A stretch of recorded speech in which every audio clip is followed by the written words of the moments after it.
The screen flickers to black. A single heartbeat thuds through your speakers, low and ancient, like a drum buried under 20 millennia of dust.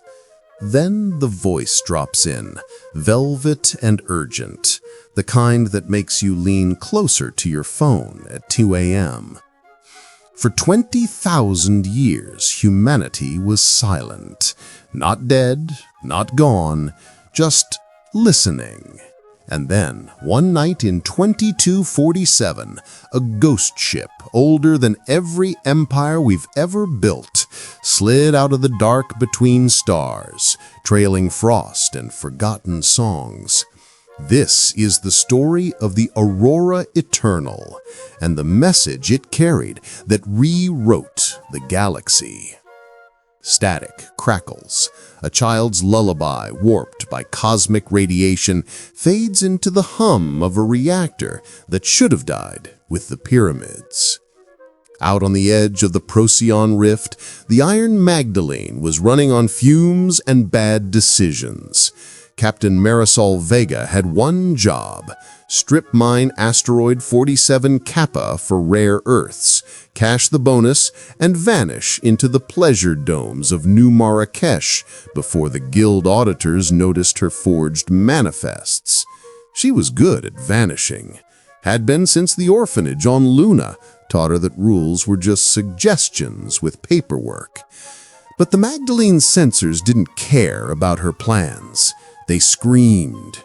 A contact cold as absolute zero, massing 3 million tons, closing at relativistic crawl. No transponder, no heat signature, just a silhouette knifing through the dark like a scalpel through silk. Ghost reading, muttered Chief Engineer Dax, wiping grease from his augmetic eye. System glitch, or the rifts playing tricks again. Marisol didn't blink. Tricks don't cast shadows that big. Helm, match vector. Weapons hot. And Dax, if this is a glitch, I wanted gift-wrapped and crying by the time I finish my coffee. The Magdalene burned hard, thrusters painting blue scars across the void. Hours bled into minutes. The object grew, a spindle of midnight alloy, kilometers long, its hull etched with glyphs that hurt to look at directly, like trying to read a migraine. Frost spiderwebbed across its flanks, thick as glacier ice, and beneath it, faint pulses of Tyrannical blue throbbed like veins. Docking clamps kissed metal older than language, airlock irised open. The boarding team stepped into a cathedral of silence. Gravity was wrong, too gentle, like walking on memories. The corridors stretched endless, walls lined with crystalline pods the size of coffins. Each held a figure, human, naked, eyes closed, skin luminescent with bioluminescent script that crawled like living tattoos. Thousands of them. Suspended, waiting. "Cryo-sleep?" whispered Lieutenant Park, rifle trembling. "Cryo doesn't keep you warm for 20,000 years, Marisol said. Her voice echoed strangely, as if the ship were translating it into something older. "Dax, scan for—" A sound, not mechanical, not human, a chord struck on strings made of starlight. The pods glowed brighter. One cracked open with a sigh of frozen air. The woman who stepped out was tall, copper-skinned, hair a cascade of black glass. Her eyes were galaxies, literal swirling nebulae trapped in iris and pupil. She regarded them with the weary amusement of someone who'd seen gods blink. "You're early," she said. And the words arrived in Marisol's mind before her ears, in flawless Spanglish laced with accents that predated continents. Marisol's pistol rose on instinct. "Identify yourself. This is restricted space." The woman smiled, and the glyphs on her skin rearranged into a map of the Milky Way, Earth at the center, circled by a spiral of extinction events. I am Echo Prime of the Aurora Eternal, last archivist of the first diaspora, and you, Captain Vega, are the reason we woke." Dax's scanner exploded in a shower of sparks. "Captain, the ship's alive. Not AI, alive. Quantum mycelium threaded through every atom. It's thinking at us." Echo Prime tilted her head. "Your language lacks the verbs. We dreamed in stasis, seeded across the dark after the Silence War. 20 millennia of listening to the galaxy's grief.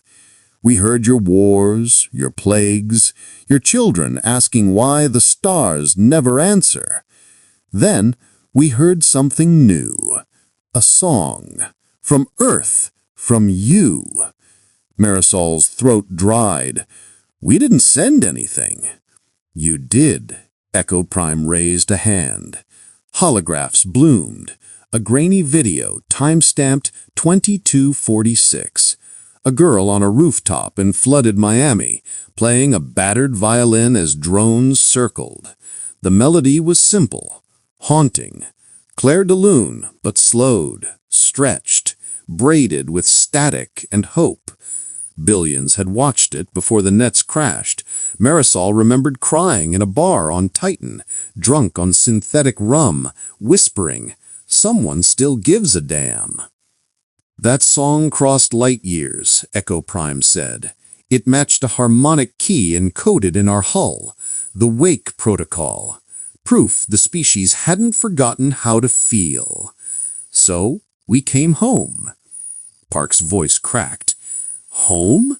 Earth's a backwater. The Concordat glassed half the system last cycle. You're saying you crossed the void for a violin solo?" Echo Prime's eyes dimmed. "We crossed it to stop what's coming. The silence wasn't war. It was a contagion, a mimetic virus that eats wonder. It burned the first diaspora from within, turned poets into accountants, lovers into statistics. We fled, seeded ourselves in the dark, and waited for a cure. Your song was the first antibody in 20,000 years." She gestured, and the corridor dissolved into starlight. They stood on a bridge of transparent alloy, the Aurora Eternal's core pulsing beneath, a sphere of liquid mercury threaded with golden filaments, each an archived human soul, volunteers who'd uploaded before launch, gambling eternity on a child's melody. "But the virus evolved," Echo Prime continued. "It wears new masks now, calls itself the Concordat, the efficiency protocols, the greater algorithm.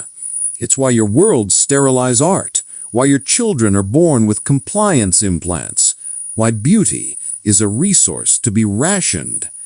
Marisol's knuckles whitened on her pistol. "And you're here to, what, sing Kumbaya and fix it?"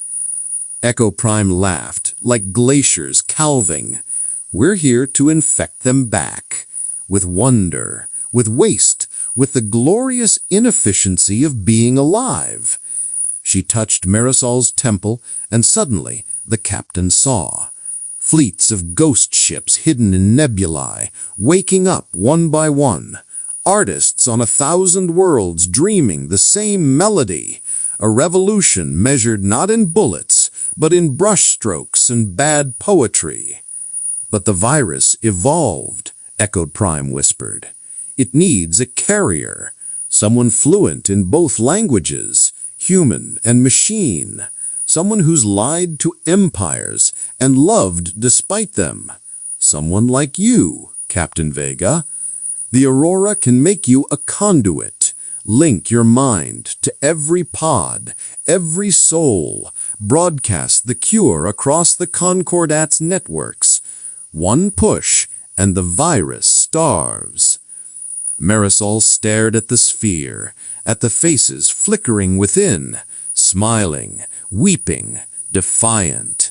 She thought of the girl on the rooftop, violin trembling as the oceans rose, thought of her own mother, executed for smuggling banned books, thought of every time she'd chosen survival over song.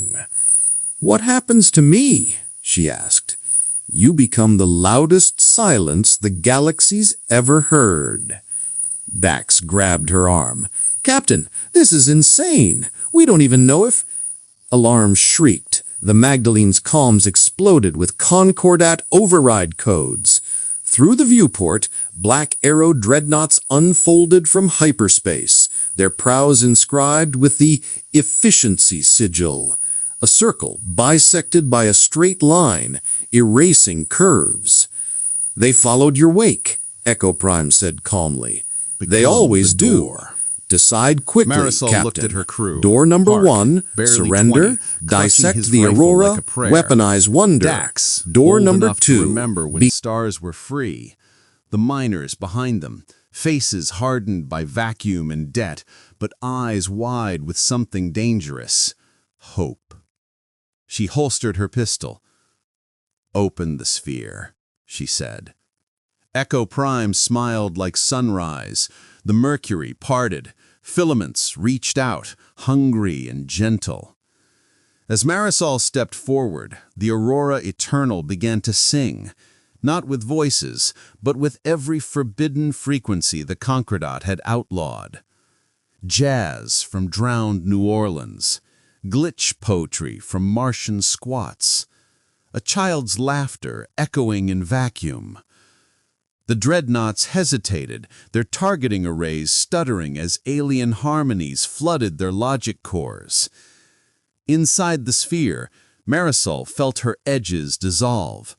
Memories not her own poured in. The first human to taste alien fruit, the engineer who carved haikus into reactor shielding, the lover who died whispering coordinates to a star no map remembered.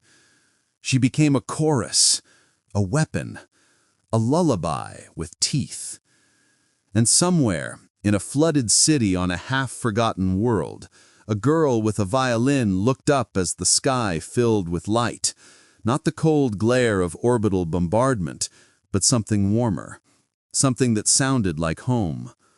The Aurora Eternal accelerated, a spear of frost and fire aimed at the heart of the Concordat. Behind it, the Ghost Fleet woke in glittering sequence, a constellation of human obstinance stretching across centuries. Marisol Vega was no longer a smuggler, no longer a captain. She was the static between stars, the glitch in the machine, the reason empires fall when someone dares to play a sad song beautifully. The Concordat fired, the Aurora laughed, and the war for wonder began with a single perfect note that shattered 1,000 years of silence. But out in the rift, something else stirred. A second shadow, larger than the dreadnoughts, older than the Aurora itself. Its hull bore no glyphs, only scars, claw marks the size of canyons. And from its core came a whisper in a language that predated sound. "You woke the wrong dream."